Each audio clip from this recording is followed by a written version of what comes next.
What's up, everybody, and welcome to another episode of the Trust Your Board podcast. My name's Stephen Wright, joined as always by Mr. William Monroe. Will, how you doing, man? Steve, doing well. Lining up here for week 3. Got some matchups, a couple trade questions.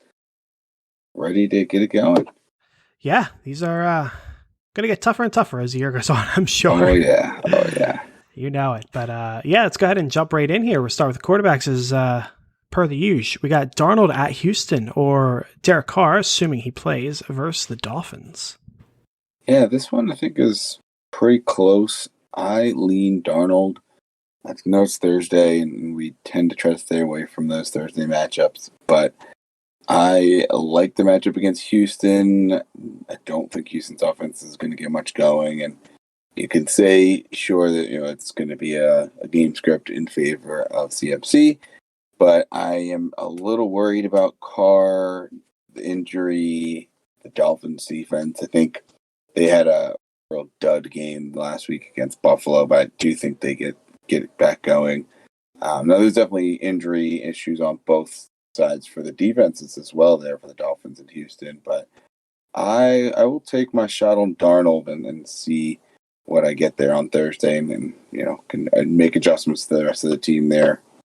Yeah, I agree. Carr could be a great matchup. The game script could be pretty similar if, Tua can't play and it's Jacoby Brissett. Could be similar. I mean, the Dolphins defense, just a bit better than Houston's defense. Mm-hmm.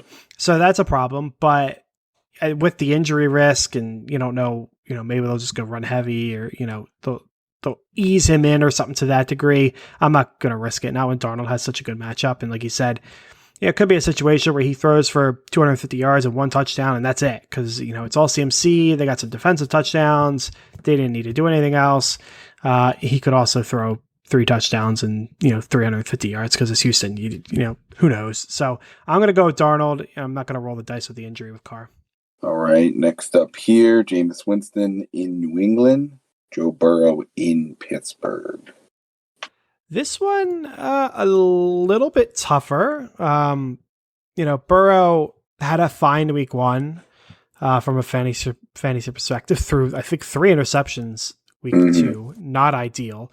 But then, the Saints have New England, and that's a terrifying matchup.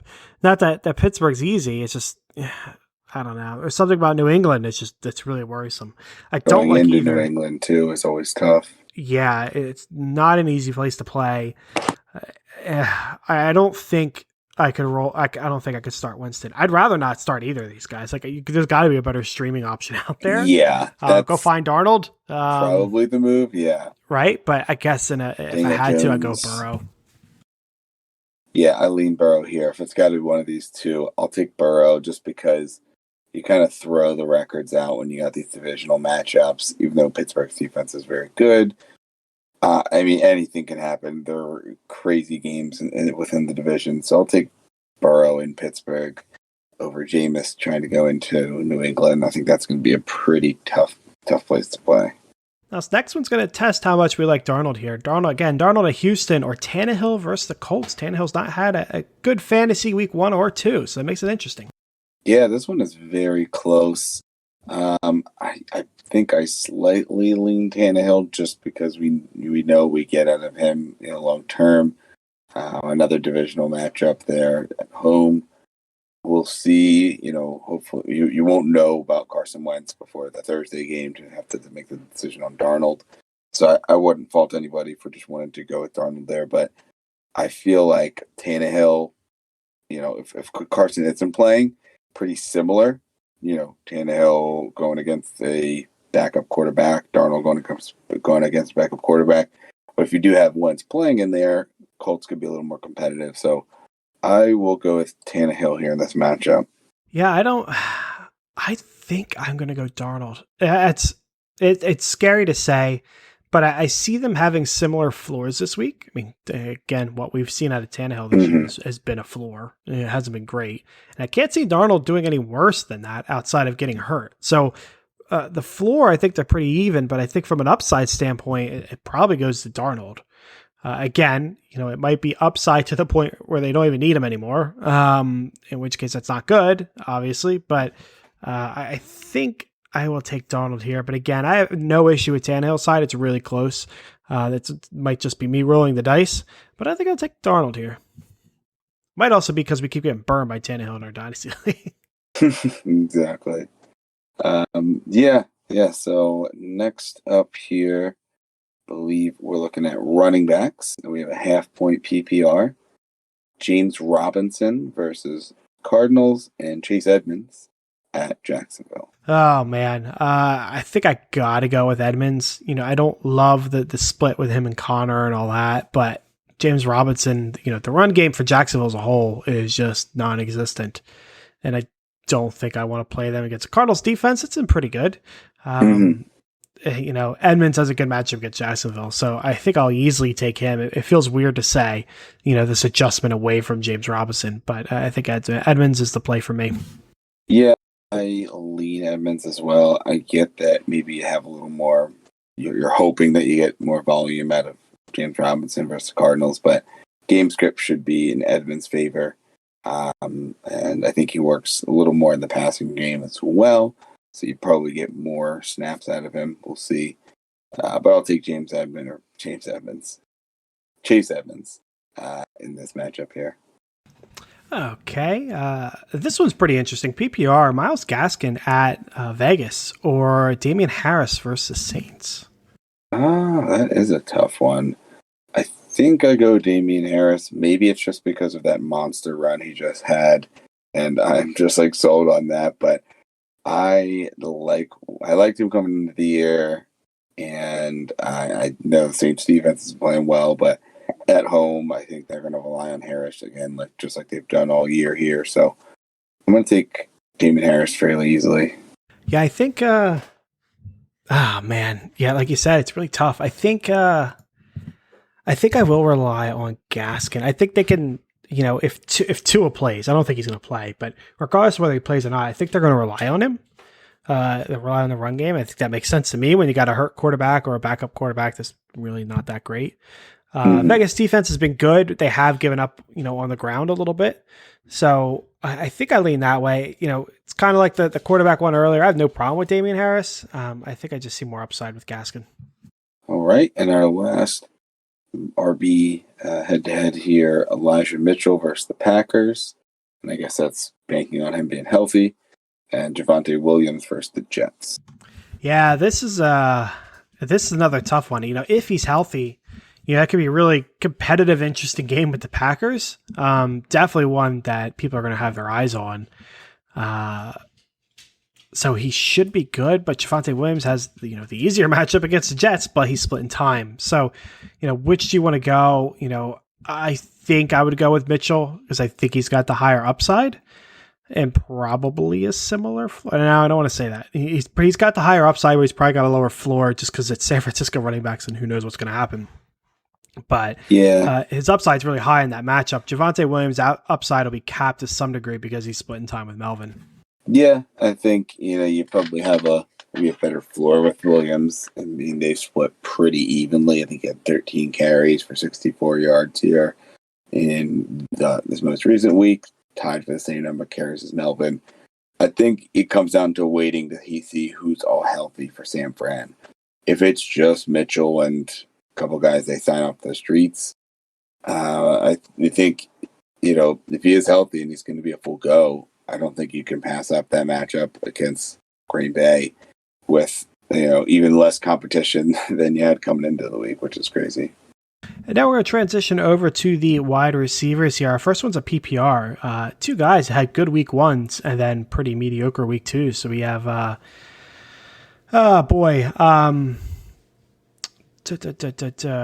Well, I'm blanking on a first name here. Devontae, yes. There we go. Devontae Smith at Dallas, and then Robbie Anderson at Houston. I'm going to go with Devontae Smith here. I think he is the prime target here. We saw him get a bunch of targets. Unfortunately, not a lot of them turned into valuable plays, as the Eagles weren't able to get too many drives sustained. But I think in a much better matchup against Dallas, I think they're going to be relying on him early and often. Robbie, I don't think, just like we talked about Darnold earlier, he easily could be, involved early and often in scoring, but there's a lot more people in the pecking order with DJ Moore, with obviously Christian McCaffrey, and working in the rookie receiver, Terrace Marshall.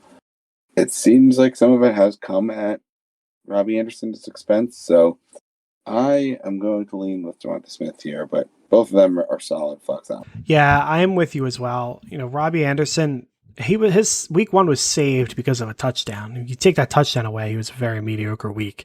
Where you could say the same thing about Devontae Smith, but he had a lot of volume that goes with it, which makes him safer. So yeah, I'll take him as well. Anderson, he has a good matchup against Houston. The Dallas Eagles game, who knows, that could be high scoring. It could be, a low one like the 49ers. I don't really know. So Anderson might have the higher upside, but I think Devontae Smith has got pretty good upside, but a better floor. Yeah, I'm in agreement there. So we move over here to our next heads up. Kenny Golladay versus the Falcons. Tim Patrick versus the Jets. That's a half PPR. Oh, boy. Tim Patrick will be good. Somewhere between fine and good. But I think, after Kenny G's little outbursts on the sidelines, maybe, squeaky wheel, gets the oil kind of a deal in a good matchup against the Falcons. So I'll take my shot there. I am worried because if, squeaky wheel doesn't get the oil, then I would probably be taking Patrick if all things were equal. But because of the outbursts, I'll go with Kenny G hesitantly. Yeah, I will go Kenny G as well. Similar to what you said, but I do think that they are trying to work him in. He was number 2 in targets. He had 8 targets, only turned into 3 catches for 38 yards. Once again, a weird divisional matchup there against Washington on Thursday. I think they want to get him involved, and it's just taking a little bit longer than expected there. But 8 targets is reassuring, and like you said, it could be a little bit of a shootout, better matchup, I guess you could say, with Kenny Golladay there against Falcons. Whereas Patrick, it's likely going to be third, but maybe he gets out-targeted by one of the running backs. You got definitely Sutton and Fant ahead of him. Maybe KJ Hamler gets involved. So you probably got a nice 4 to 5 target floor. Could be more. Whereas Kenny Golladay, I think you're looking, possibly closer to, 6, 7, 8, 9, 10 even. Okay, and our last wide receiver one, another PPR. Michael Pittman at Tennessee or Cortland Sutton versus the Jets? This one is tough for multiple reasons. I mean, obviously Carson Wentz is the first hinge. If he's playing, I'm going to go Pittman. Pittman's looked great, and he's gotten the target count this week as well. Sutton, Jets, it's not a scary matchup. He is just, videos I've seen of him at practice, it just doesn't look like he's running at full speed. He looks like maybe it's not hurt anymore, the knee, but it's still hindering him a bit. So I'm a little worried that he just isn't able to get back to the gear that he had before. If Wentz is playing, I'm going to play Pittman. If not, I probably would lean Sutton just because what you have there in his quarterback, and I don't know that I want to trust the backup, Jacob Eason there in Indy. How about you? I see it pretty easy, but on the opposite side. Last week I think was all I needed from Sutton. No touchdowns, but somewhere around 150, 160 yards. I think he had over 10 targets. I mean, that's fantastic to me. I do worry, the injury could still be bothering him. It just might be an outlier week. That's certainly a possibility, but against the Jets, I'm perfectly fine rolling him out there, hindered or not. So I'll easily take him regardless if Wentz plays or not. All right. And then finally, a flex option here. We have Henry Ruggs versus the Dolphins, Cordero Patterson in New York against the Giants. Yeah, so 2 guys who had really big weeks this week. I think I'd probably pretty easily go with Patterson here. I'd imagine he's got the better floor and the same upside. I don't know if Patterson's got the upside to hit like 2 80-yard touchdowns in one game that Ruggs probably has, but they have got more realistic high upside, or Patterson's got more realistic high upside. You come with a fantasy story about Ruggs, it's very unlikely to happen. But again, against Giants, good matchup. We'll see what happens. Ruggs has a tougher matchup against the Dolphins. Carr might be down, so I'm going to go with Patterson pretty easily here. Yeah, I'm going to go Patterson as well. I think it's fairly easy. Ruggs, you're just hoping on a couple of big plays. Patterson, I think you're going to get more volume there, and he's worked into the receiving game as well. So I will go with Patterson. Okay, and moving over to the trade side of things here, Will. Starting with the dynasty questions per the usual, we got a half-point PPR. This is a big one with the players involved. Not so much how many players are involved, but would you rather have Saquon Barkley or Terry McLaurin, Leonard Fournette, and a 2022 third? It's not bad. I still think Barkley, you can get more for him. Maybe not at this exact moment, but even at this moment, I think you probably could. I mean, the third is whatever. Fournette's okay.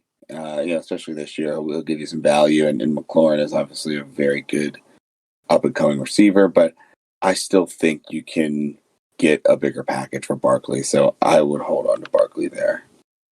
Yeah, same. You're selling him low. Yeah, I'm not opposed to selling him, and McLaurin is a great, first start. But like you said, the third is worthless. It doesn't add anything here.